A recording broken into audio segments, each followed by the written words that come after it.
Et bonjour à toutes et à tous, les amis, c'est Zirock, j'espère que vous allez bien, que vous avez la patate comme d'habitude.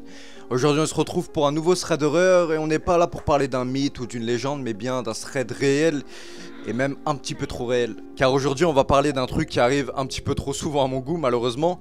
Mais cette vidéo elle est là surtout pour vous faire kiffer, voilà, vous divertir, mais aussi un peu servir de message de prévention. Donc faites attention à vous, mais avant que le thread commence, séance dédicace à toutes les personnes qui ont trouvé le mot caché de la dernière vidéo. Let's go. La première personne à avoir trouvé le mot caché, c'est Laurence Bouille.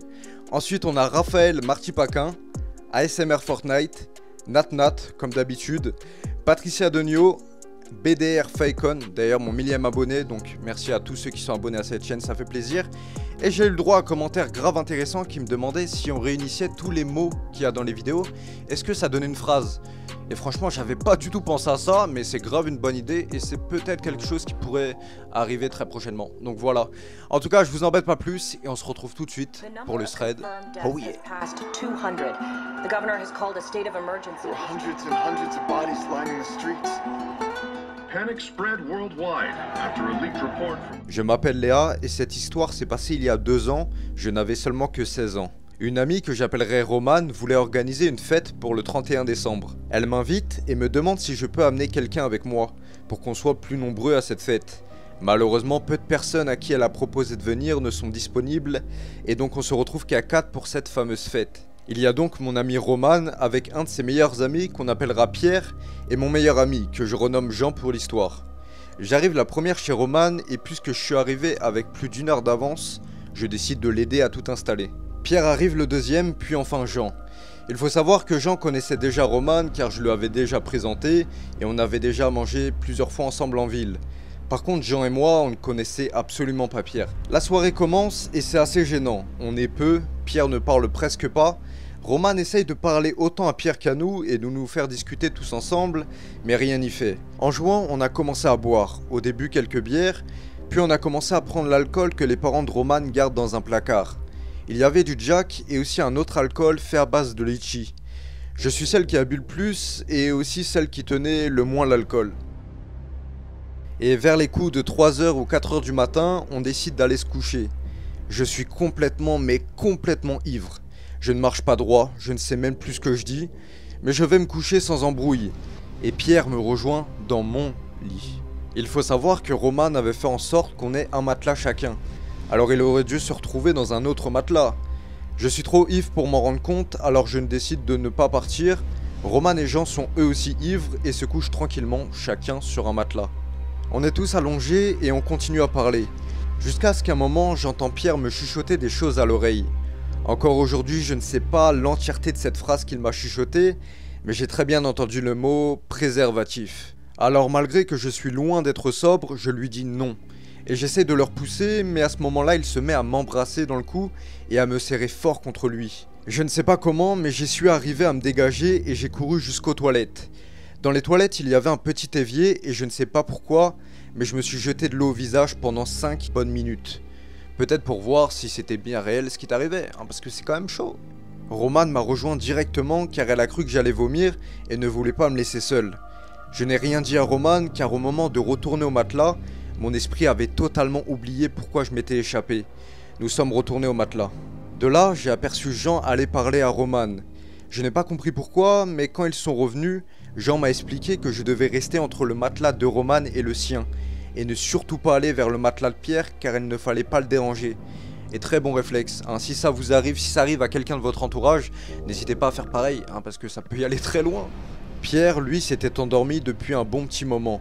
J'ai alors suivi les instructions et j'ai dormi proche de Jean. Vers 6h du matin, Romane, Jean et moi, on s'est réveillés et on a eu une petite conversation dans la cuisine. C'était très gênant, mais ils m'ont demandé ce que je me souvenais de la soirée, alors je leur ai répondu que je me souvenais de quasiment rien. Et là, Jean me dit, je vais te dire des trucs qui vont sûrement pas te plaire. Et ils m'ont donc tout expliqué.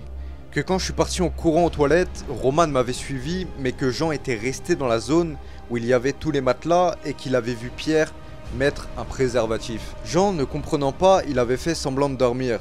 Ils m'ont aussi expliqué que parce qu'on avait pris du temps, Pierre s'était rendormi et que Jean en avait profité pour nous rejoindre et tout expliquer à Romane. Et c'est dans ce genre de situation qu'on se rend compte que c'est important d'être bien entouré, hein, parce que là, si elle était entourée que de Pierre, bah j'imagine même pas comment ça aurait terminé, mais en rigolant, je pense que ça aurait été carrément une tournante là. Jean me dit aussi que Pierre est celui qui tenait le mieux l'alcool et celui qui avait le moins bu.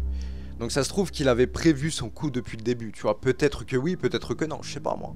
Le matin, quand tout le monde se lève, je me sens tellement mal d'être en présence de Pierre, je décide de rester très proche de Jean.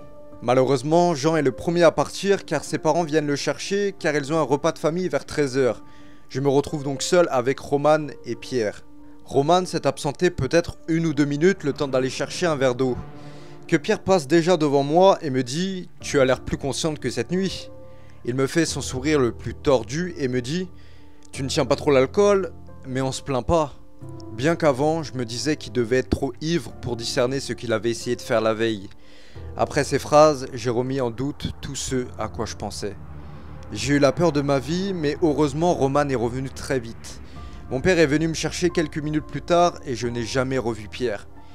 Et c'est là qu'on a compris que Pierre en fait n'était pas du tout désolé pour ce qu'il avait fait la veille, mais justement qu'il assumait pleinement et que c'est ce qu'il avait envie de faire. Hein. Donc c'était pas un mec, ah non c'était à cause de l'alcool. Non, c'était ce qu'il avait envie depuis le début. Et c'est pour ça, entourez-vous bien. Même si c'est les amis de vos amis que vous les connaissez pas, faites gaffe à vous. Et c'est pour ça que je vous dis que cette vidéo sert aussi de prévention. J'en ai fait des cauchemars pendant au moins 2 mois.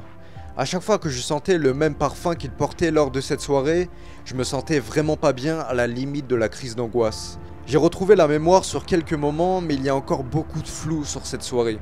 Roman a continué à être amie avec Pierre, elle n'a d'ailleurs jamais compris pourquoi ça m'avait autant marqué. Elle me disait souvent qu'il devait être aussi ivre que nous et qu'au final rien ne s'était passé donc tout allait bien. Je tenais vraiment à en parler, même si je ne le connaissais pas, c'était un ami d'une de mes propres amies. Il était peut-être ivre, mais moi aussi d'ailleurs, pourtant rien n'excuse le fait. Et je suis d'accord avec elle, hein. Le plus important c'est l'acte qu'il a fait et c'est pas qu'il ne s'est rien passé, parce qu'il faut pas attendre qu'il se passe quelque chose pour dire ah ouais, il y avait peut-être un problème, vous voyez ce que je veux dire? En tout cas ce genre d'histoire c'est des histoires qui arrivent souvent et c'est pour ça, c'est ça en fait le truc frappant dans cette histoire. En tout cas j'espère que vous avez bien kiffé, c'est la fin de cette histoire et aussi la fin de cette vidéo. Donc si t'as kiffé n'hésite pas à t'abonner et à liker comme d'habitude. Et puis on se retrouve pour de nouvelles vidéos très bientôt, d'ici là portez-vous bien, bye. Tchuss!